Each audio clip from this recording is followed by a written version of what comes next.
Hi everyone, it's Sunday and we will go to Palaypay Falls.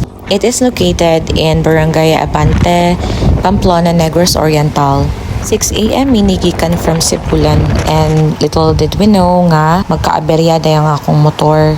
Nahurot dayang gear oil na ang bearing kay murag nadabok na daw.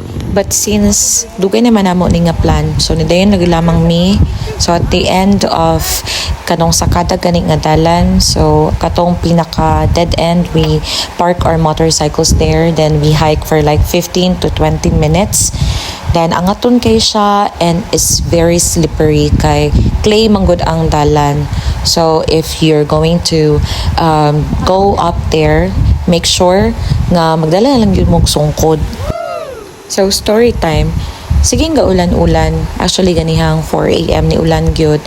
So abi na mo di na dyan madayon kay mahadlok sad mi nga mukalit siya og baha kay gangiob sad ang panahon is because of the bagyo. Pero may gani no, wala gid siya ni baha.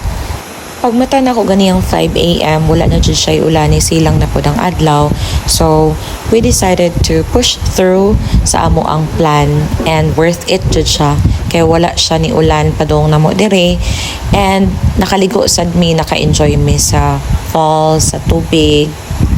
Wala ray bayad ang ilang cottage dire, then ang entrance is only 10 pesos, so very good kayo.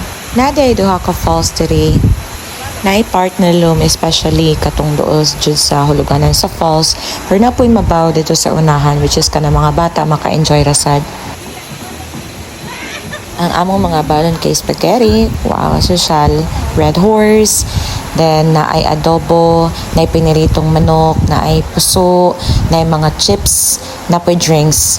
Thank you, Mary Joy, sa pag-donate og soft drinks. Na ako'y pansit kanton, na ay sliced bread, na ay mani, and etc. Bisan simple ra o gamay ra pud atong among balon, naligaw ra pud kayo mi kaon-kaon, especially ato bang may aning gwapa kaayo nga view.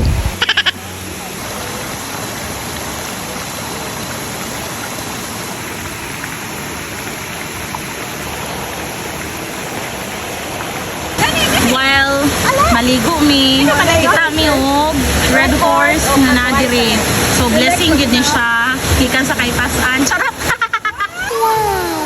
Ang tubig diri kay medyo taya pod siya, so maybe katong tubig sa Blue Lagoon kini mix up siya diri. Same po ni siya kabugnaw sa Amlan Lagoon. Tungod sa kabugnaw kay ganahan kay ka nga mga pe.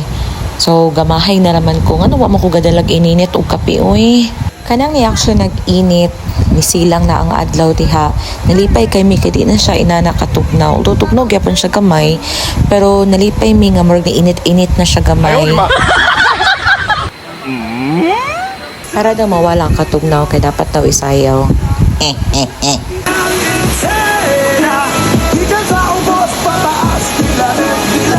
Wow, supportive. The picture taking ng wala guyan. Diri sa Palaypay Falls, mawala gyud imong stress. Human daw kaon, pwede ra magda diri.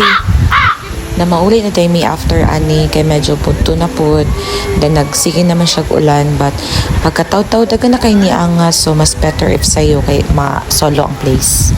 Thank you for watching. Please like, share, and follow.